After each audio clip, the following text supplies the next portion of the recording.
Ini kali pertama aku bertemu dengan Zainab, perempuan sederhana dengan senyum manis menawan. Sedang duduk menunggu jemputan dari kekasihnya. Telah lama ia berdiri di situ, namun sang kekasih tak kunjung datang. Gerimis mulai turun perlahan, dan ia mulai tampak risau. Dilihatnya jalanan kiri kanan, namun yang ia tunggu tak kunjung datang. Berkali-kali ia menelpon, namun selalu tak diangkat. Ia nampak kesal. Lalu aku menghampirinya sebagai lelaki tukang ojek, menawarkan jasaku kepadanya. Awalnya ia nampak ragu, namun segera aku yakinkan kalau ojek pilihan yang bagus untuknya. Dengan kesal ia membonceng di belakangku. Sepanjang jalan aku mengajaknya bercanda. Mula-mula ia risih dengan gayaku yang sok akrab, namun karena terus kupancing dengan sesuatu yang membuatnya penasaran, akhirnya ia tak sadar terus mengobrol denganku. Kawan, itulah pertama kali aku jatuh cinta pada seorang wanita. Dia bernama Zainab, perempuan sederhana yang tinggal di ujung barat Pulau Sumbawa. Sejak saat itu aku kerahkan segala kemampuanku untuk mendekatinya. Aku tahu dia sudah punya kekasih, dan aku juga tahu kalau kasihnya itu tidak sepenuhnya mencintainya.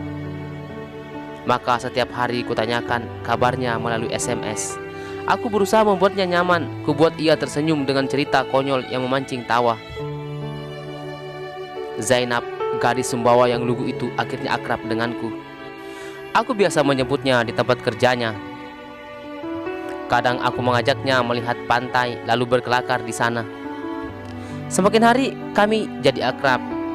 Meski demikian ia sangat sayang pada kekasihnya itu.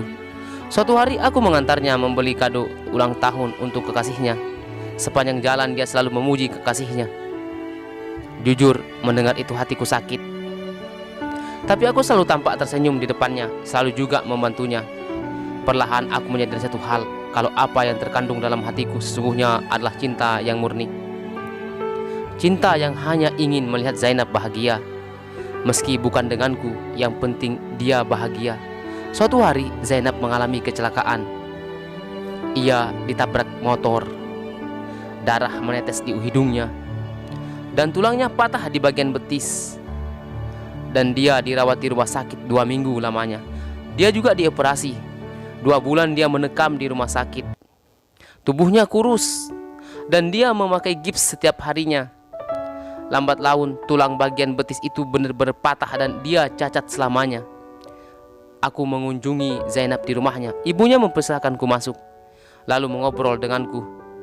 Ibunya bilang Zainab selalu mengurung diri. Dia malu karena kondisinya yang cacat.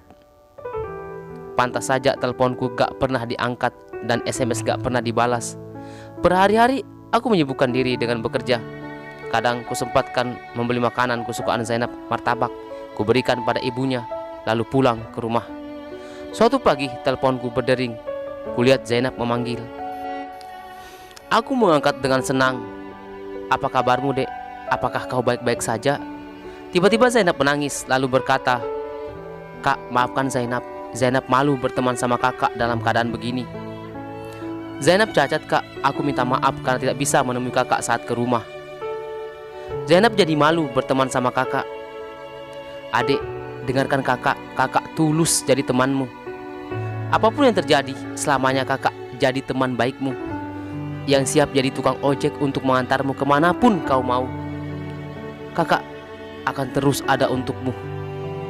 Tiba-tiba Zainab ku dengar menangis. Ia sesenggukan sambil berucap terima kasih, Kak. Suatu hari Zainab mengajakku jalan-jalan ke pantai. Aku sempat bergurau, kenapa tidak dengan kekasihmu itu. Dengan cemberut dia mengatakan, aku udah putus, Kak. Dia malu dekat denganku lagi. Oh, begitukah? Jawabku. Iya, Kak. Makanya aku malu berteman dengan siapapun.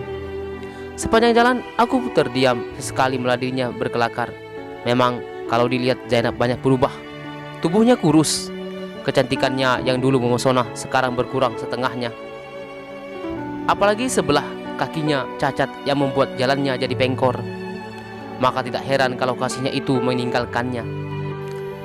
Karena Zainab tidak begitu cantik lagi. Ketika tiba di pantai, aku membantu Zainab mengenakan tongkatnya. Angin semilir meniup ujung jilbabnya, membuat matanya terpicing sayu. Kawan, disinilah pesona kecantikan Zainab.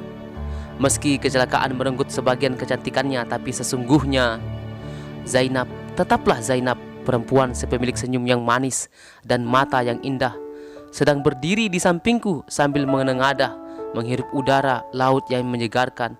Lalu ia tersenyum padaku, kemudian menjulurkan lidahnya mengejekku. Aku membalasnya dengan senyuman, kemudian mengusap kepalanya sambil berkata, "Zainab, maukah kau menikah denganku?" Seketika wajahnya berubah kaget. Tapi aku sudah mantap dengan keputusanku. Karena aku menyadari satu hal, bagaimanapun keadaan Zainab, aku tetap mencintainya. Cintaku pada Zainab bukan cinta karena fisiknya, aku menyintainya karena jiwanya, karena pribadinya, karena aku nyaman bersamanya, karena senyum manisnya, karena mata indahnya. Zainab tertegun, tidak menyangka akan hal ini, lalu ia pun menyangkal. "Kakak tidak sedang sakit kan? Kakak bercanda kan?" "Aku tidak bercanda. Kakak sungguh-sungguh, Dek. Please, jangan meluk kakak ya. Malu soalnya," kataku sambil tersenyum. Tak bisa ditahan lagi. Pelupuk mata Zainab berkaca-kaca dan ia terseduh-sedan. "Kakak, Zainab cacat." "Tidak mengapa Zainab, kakak mencintaimu. Tulus dari hati kakak. Kakak ingin hidup bersamamu selamanya." Sampai pulang, Zainab terus menangis. Lalu di telingaku ia membisikkan satu kata, "Aku juga ingin hidup selamanya di sampingmu."